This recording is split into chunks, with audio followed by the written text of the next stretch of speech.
தாய் தமிழ் உறவுகளுக்கு வணக்கம். காரைக்குடியில் வெற்றி பெற்றது சீமான் தான். காரைக்குடியில் வெற்றி பெற்றது சீமான் தான் என்ற தலைப்பில் இந்த காணொலியை நாம் காண்கிறோம். நடைபெற்று முடிந்த தமிழக சட்டசபை தேர்தலில் காரைக்குடி தொகுதியில் சீமான் 30,000 வாக்குகள் வாங்கி 4வது இடத்தை பிடித்தார் என்று தேர்தல் ஆணையம் அறிவித்துள்ளது. சீமான் படுதோல்வி அடைந்தார். தான் போட்டியிட்ட தொகுதிகளில் கூட சீமான் வெற்றி பெற முடியவில்லை. சொந்த ஊரில் டெபாசிட் இழந்தார் என்றெல்லாம் அரசியல் கட்சிகள் கூறுகின்றன. ஆனால் இதையுமே ஏற்றுக்கொள்ள முடியாது. என்னவென்று சொன்னால், நடைபெற்று முடிந்த தேர்தல் இவிஎம் மோசடி தேர்தல் என்றே சொல்ல வேண்டும். எலக்ட்ரானிக் ஓட்டிங் மிஷின் ஒரு மோசடி தேர்தல் என்றே சொல்ல வேண்டும். அமெரிக்கா போன்ற நாடுகளில் கூட வாக்குச்சீட்டு முறை பின்பற்றப்பட்டு வருகிறது.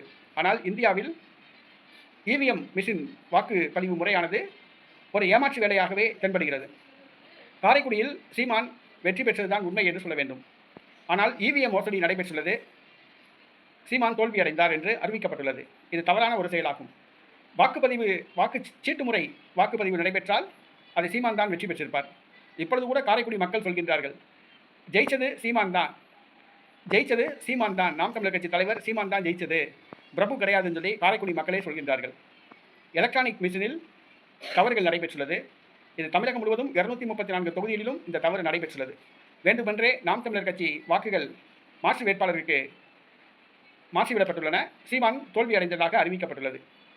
பல ஆண்டுகளாக மீண்டும் வாக்குச்சீட்டு முறை கொண்டு வர வேண்டும் என்று பலர் போராடி வருகின்றனர். ஆனால் ஆளுகின்ற மத்திய அரசு கண்டுகொள்ளவில்லை. இவிஎம் மிஷின் ஒரு மோசடி திட்டமாகும்.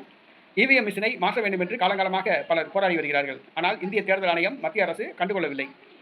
வாக்குச்சீட்டு முறை மேலை நாடுகளில் கூட இன்னும் பின்பற்றப்பட்டு வருகிறது, அமெரிக்கா போன்ற மேலை நாடுகளில் கூட.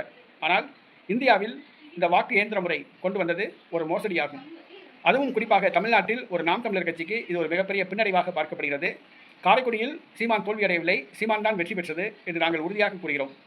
வாக்கு இயந்திரத்தில் குளறுபடிகள் ஏற்பட்டுள்ளது. வாக்கு இயந்திரம் மூலமாக ஏமாற்றப்பட்டுள்ளது. சீமானுக்கு விழுந்த வாக்குகள் மற்ற வேட்பாளருக்கு மாற்றிவிடப்பட்டுள்ளது. அதுதான் உண்மை. வெற்றி பெற்றது காரைக்குடியில் சீமான் தான்.